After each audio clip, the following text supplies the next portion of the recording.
Bonjour et bienvenue à ce tirage du lundi. Alors aujourd'hui, je vais vous faire un tirage qui m'est inspiré par, l'oracle, du monde d'Émilie de Dieu.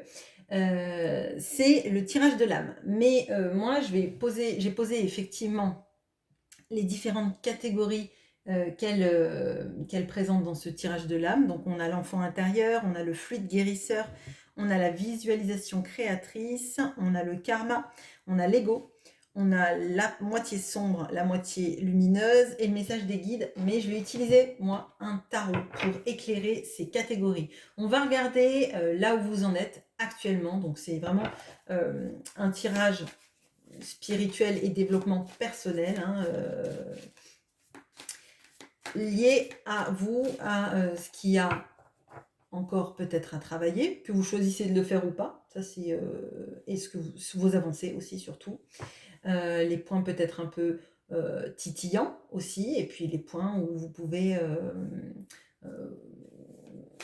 Sur lesquels vous pouvez un peu vous reposer aussi. Enfin, je ne sais pas si c'est vraiment le bon mot, mais je pense que vous comprenez ce dont je parle. Alors, l'enfant intérieur, qu'est-ce qu'on vous dit sur l'enfant intérieur? Le fluide guérisseur, la visualisation créatrice, le karma, l'ego, la partie sombre, la partie lumineuse et un message spécial de vos guides. Allez, je fais qu'un groupe, on n'est pas beaucoup, donc je pense que ça peut suffire, un groupe. Éventuellement, si je sens quelque chose qui est un peu en dualité, je retirerai des cartes. Alors, votre enfant intérieur. On a le valet d'épée. Alors, l'enfant intérieur, il recherche quand même des informations. Là, moi, je dirais qu'il n'est pas un lâcher-prise et un amusement. Il est dans l'envie de s'instruire, l'envie de comprendre.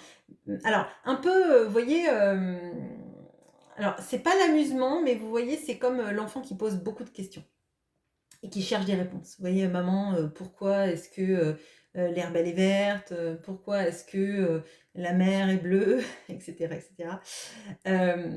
J'ai l'impression que c'est ça en fait. L'enfant intérieur, il est en quête d'information. Là, c'est une longue quête, hein, parce que finalement, c'est une quête de toute une vie. J'ai l'impression que là, en ce moment, il y a l'envie de savoir, de comprendre, de se former aussi. Et c'est vraiment ce qui est important pour lui en ce moment. D'accord? Peut-être qu'effectivement, vous avez été dans un grand flou dans votre vie, à vous poser beaucoup de questions. Et là, on a l'impression que vraiment, c'est je vais chercher les réponses.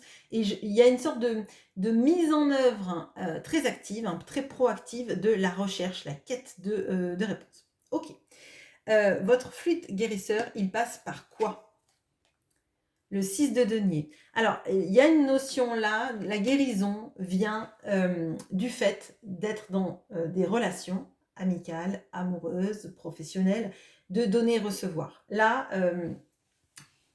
on vous invite à être dans l'équilibre dans vos relations. Ne pas trop donner, ne pas trop recevoir, mais je ne pense pas que ça soit vraiment le cas parce que quand on est vraiment centré sur du développement personnel, on se rend bien compte qu'il y a forcément un équilibre intéressant entre le donner et recevoir. On ne peut pas que recevoir et on ne peut pas que donner. Si on est dans donner, on n'est pas... Ah, j'ai la chanson d'Enrico Macias dans la tête. Bon... Et ben là, du coup, c'est pas donner, donner, Dieu vous le rendra, c'est plutôt donner et accepter. On ne donne pas plus que ce qu'on reçoit parce que sinon il y a un déséquilibre dans l'univers. Là, si vous êtes dans une situation où vous avez l'impression que vous vous épuisez, que vous êtes toujours là pour les autres qui sont jamais là pour vous, que vous donnez de votre temps, vous donnez de l'argent peut-être même à des personnes et qu'il n'y a jamais de retour, en tout cas pas forcément, c'est pas parce qu'on donne de l'argent qu'on reçoit de l'argent. Ce que je veux dire, c'est que si vous donnez par exemple de l'argent, vous avez quelqu'un derrière qui ne vous malmène pas, qui ne vous maltraite pas, qui prend soin de vous d'une autre manière. Vous voyez, si vous invitez quelqu'un, à manger, normalement cette personne-là, elle fait pas un silence radio de 8 mois derrière, vous voyez? Et sinon, il y a quelque chose de l'absence de donner et recevoir et à mon sens, vous avez sans doute trop donné dans le passé et là, on vous invite à un retour pour guérir. Alors guérir votre cœur, guérir votre corps aussi peut-être dans, on arrête de donner à perte, on ne donne que, dans un juste équilibre. Il faut accepter de recevoir aussi. Bon. Dans, les visualisations créatrices, qu'est-ce qu'on dit pour vous? Alors on a le 4 de bâton. Alors là, il y a quelque chose de très intéressant parce qu'on a, donc dans la visualisation créatrice, vous voyez, c'est une personne qui est sur une grue. Donc l'oiseau, hein. Enfin, de toute façon, si vous regardez la carte, vous le voyez bien. Et on a ces 2 colombes au-dessus du 4 de bâton. Alors, moi, là, j'ai l'impression qu'il y a quelque chose vraiment sur l'aspect onirique, d'accord, qui vous aide notamment à initier des projets. Parce que le 4 de bâton, même si c'est l'équilibre, ce sont quand même des bâtons. Et les bâtons nous poussent à lancer des projets, d'accord, à maintenir des projets, à aller vers peut-être même une pérennité de nos projets artistiques. Donc là, pour moi, vous êtes vraiment dans ça, dans je laisse mes rêves et toute la sphère onirique que j'ai me guider dans tout ce qui est artistique. Alors, artistique, c'est pas forcément la peinture, ça peut être l'écriture, ça peut être aussi des projets dans lesquels, en fait, vous rêvez, vous rêvez de quelque chose et ça vous donne l'impulsion de bâtir quelque chose. Par exemple, des structures de cours si vous êtes professeur, des fascicules, des publications, et même en rêve, parfois, vous pouvez aussi avoir des réponses à tout ce qui est professionnel et qui n'est pas forcément de la fibre artistique, mais à mon sens, l'artistique, c'est lié avec ce monde onirique et qui vous porte actuellement. Donc, faites attention à vos rêves.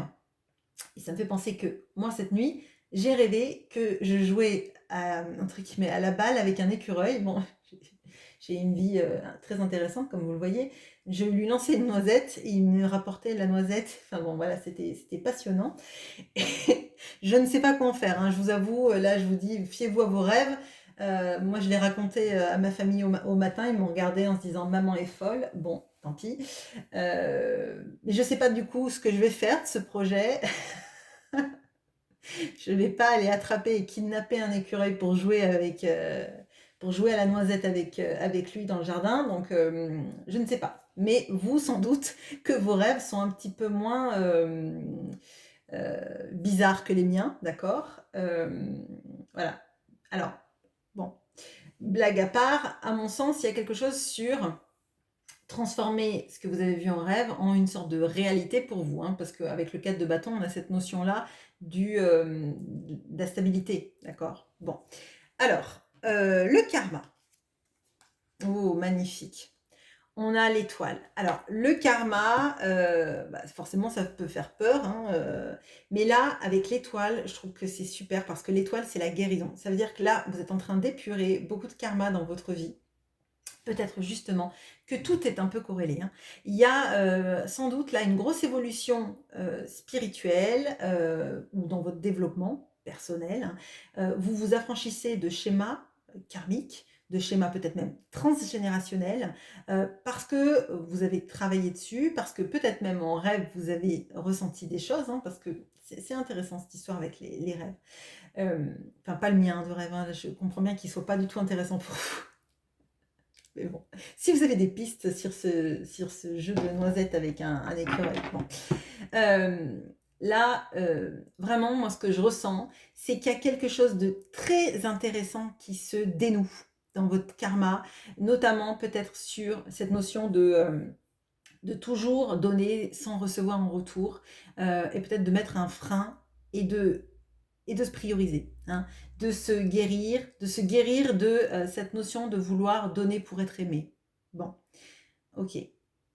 Là, peut-être aussi que c'est lié, votre enfant intérieur, il recherche plein de, plein de réponses, notamment sur l'enfance que vous avez passée et peut-être même les vies antérieures. Peut-être que vous faites un travail d'ailleurs sur le transgénérationnel et sur les libérations karmiques. Bon. Alors, l'ego, il en est où lui? Le roi de bâton. Bon, alors, de l'ego, effectivement, il y en a, mais il en faut. Moi, je ne suis pas du tout pour une suppression de l'ego. Je pense que l'ego nous permet aussi d'arrêter de nous faire marcher sur les pieds. Et en l'occurrence, je pense que vous, cet ego-là, il est là pour vous dire, eh oh, t'es un roi de bâton, là, donc tu arrêtes de vouloir, en fait, donner... donner tout ce que tu as pour être aimé, parce que en tant que roi de bâton, on t'aime pour ton charisme, on t'aime pour ta capacité à mettre en place des choses, ta fibre sans doute même très éloquente. Voilà. Là, votre ego, en fait, il vous dit de vous reprendre votre pouvoir, tout simplement. Et pour moi, c'est pas l'ego saboteur, c'est vraiment l'ego dont on a besoin. Et là, en l'occurrence, c'est un ego dont vous avez besoin pour reprendre le pouvoir. C'est pas un arcane majeur. Donc, c'est à mon avis momentané, vraiment pour appuyer sur ce 6 de denier, c'est-à-dire on n'accepte pas les miettes, hein. Quand on a donné un gâteau, on attend l'équivalent d'un gâteau.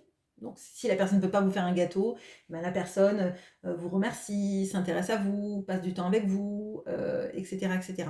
Quand on travaille pour un dossier aussi, eh ben, c'est pas du bénévolat, enfin, sauf si vous le faites en termes de bénévolat, mais on ne donne pas sans que derrière, il y ait un retour, quel qu'il soit. Ok, alors, l'ennemi, la moitié sombre en vous, actuellement, elle est où? Le 8 de bâton. Alors, là, je dirais que peut-être vous avez une sorte de test de l'univers, hein, avec des messages qui arrivent d'on ne sait où. Alors, ça peut être des messages de vos guides, mais on va le voir ce que vraiment vos guides vous disent. Ça peut être aussi des messages que vous recevez et qui vous heurtent, je dirais. Voyez, par exemple, typiquement, des personnes avec qui vous allez vous prendre la tête par des messages, par des mails, par des SMS, etc. Ça peut être aussi se ressentir un peu perdu par rapport aux messages qu'on reçoit. Ils me servent à quoi ces messages-là? Bon, là, ça va être intéressant de creuser pourquoi en fait un message vous perturbe. À mon sens, le message, il est juste là pour ça, pour illuminer ce qui en vous cause le problème, je dirais. Alors, votre partie lumineuse, elle est le 7 de denier. Alors, il y a une notion de on va finir par récolter ce qu'on a semé. Et à mon sens, vous voyez, en plus, c'est sur la même ligne que le 6 de denier, c'est la carte d'après. Il y a cette notion-là de vous avez donné parce que vous avez un grand cœur, etc. Mais maintenant, l'heure va être à la récolte. Hein. On récolte. Les graines qui ont germé, ce sont des graines qui valent le coup, qui seront des fruits, qui seront des légumes, etc., qui seront surtout quelque chose sur lequel on a investi, pas à perte, voyez. Et votre partie lumineuse vous dit que oui, vous allez récolter, parce que toutes les belles graines que vous avez semées, toutes les choses dont vous avez pris soin, vont germer. Donc là, avec cette histoire de ne plus donner à perte et la guérison passe par là, effectivement, toutes les actions que vous avez faites avec votre cœur, et aussi en acceptant de recevoir, vous allez les recevoir. Vraiment, alors je pense que je suis un peu floue dans ce que je dis, mais ce que je veux dire, c'est que vraiment ce qui est important, c'est qu'on ne donne pas à perte. On ne va pas semer des graines dans le champ des voisins si la personne, une fois que ces graines ont poussé, ne vous donne pas une petite partie de ses récoltes, juste pour vous remercier, voyez. Là, pour moi, l'intérêt, ça va être vraiment de se pencher sur ça, sur pourquoi est-ce que j'ai donné trop, dans quel but, est-ce que j'ai pas donné trop à certaines personnes, peut-être pas assez à d'autres aussi, ça c'est intéressant, et surtout à vous, qu'est-ce que vous vous êtes donné, c'est-à-dire est-ce que vous avez accepté qu'on vous rende. Si vous avez semé des graines dans le jardin de votre voisin et que votre voisin a vraiment envie de vous donner une partie de sa récolte, bah, sachez l'accepter aussi, voyez. C'est ça aussi, savoir se dire qu'on mérite aussi que quelqu'un nous fasse du bien. Bon, dans les messages de vos guides, ok, on a le diable. Alors, le diable, ça fait peur, c'est pas le message de vos guides, on se doute bien que c'est pas un message pour vous dire ça va mal, ça va très mal, etc. Vos guides, ils vont être bienveillants vis-à-vis de vous, ils vont pas faire quelque chose qui va vous déstabiliser. Par contre, ils vont vous mettre effectivement là le nez face à la dépendance. La dépendance affective, la dépendance vis-à-vis de toxicité, peut-être même une toxicité que vous pouvez avoir vis-à-vis de vous-même. Là, on va reparler encore de ça, hein, de quelle place je m'accorde et pourquoi est-ce que moi, finalement, je me mets en bas de la liste. Ça, c'est intéressant. Et pourquoi est-ce que vous mettez certaines personnes en haut d'une liste et certaines en bas d'une liste, surtout si la certaine qui est en bas de la liste, c'est vous. D'accord? Là, ça va être intéressant. Donc, vos guides, ils vont vous parler de ça, de repérer la toxicité que vous avez vis-à-vis de vous-même, vis-à-vis de l'entourage qui peut l'avoir vis-à-vis de vous-même, pardon, et de vous de vous libérer de ça, de vous libérer en fait de tout ce qui vous enchaîne, de tous les schémas où vous avez l'impression que vous n'êtes aimé que si vous accomplissez les désirs de quelqu'un, hein. Le diable, c'est un peu ça, c'est quelqu'un qui vous enchaîne, hein, à une situation, à un mode de pensée, etc. Bon. Donc là, vos guides, c'est gros focus sur ça. Et je crois que tout ce tirage-là, il va dans ce sens-là. Il va dans le sens de reprendre du pouvoir pour soi, de ne pas se laisser marcher sur les pieds, de ne pas accepter moins que du donner-recevoir. On ne donne pas à perte. Là, vous avez quand même 2 arcanes majeures qui sont quand même très belles, très beaux, pardon. Là, pour moi, le diable et l'étoile, c'est intéressant parce que ça nous parle aussi, le diable, de tout ce qui est d'un amoncellement karmique, d'actions, de procédés, de pensées limitantes, de schémas répétitifs. Là, l'étoile, avec le karma, elle dit que vous vous libérez de ça. Donc maintenant, peut-être que dans le diable, ce qu'il va falloir garder, c'est le positif. Et oui, il y a quand même du positif dans le diable, en tout cas dans la carte du tarot. C'est que si vous êtes conscient de ce qui vous limite, ce sera beaucoup plus facile pour vous de vous en éloigner, de trancher alors pas ces liens, euh, je parle pas d'un lien personnel avec quelqu'un, je parle vraiment d'une sorte d'attachement toxique dans lequel en fait vous vous attachez, vous donnez, vous donnez, vous donnez sans recevoir en retour, vous donnez à perte, vous vous écrasez, vous vous mettez en bas d'une liste, etc., etc. Vous voyez? Là, il faut que vous preniez conscience, et c'est un message primordial, de votre place, du fait que vous n'êtes pas esclave d'une situation. Ça peut aussi vous parler d'arrêter de culpabiliser, d'accord, et plutôt de se responsabiliser. J'ai donné beaucoup parce que je voulais être aimée. J'ai donné à perte parce que j'espérais en retour qu'une personne se montre bienveillante envers moi, etc.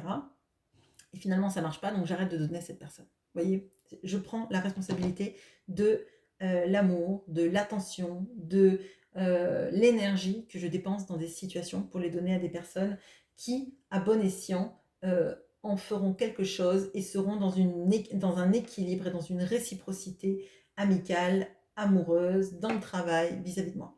Voilà ce que j'ai pour vous. Eh bien, écoutez, j'espère que ce tirage vous aura plu. Il est un peu spécial, mais si c'est quelque chose qui vous a intéressé, c'est un tirage que je peux refaire dans quelques temps, hein, parce que ça ne sert à rien de le faire trop souvent. Mais voilà. Bonne journée à vous. À bientôt.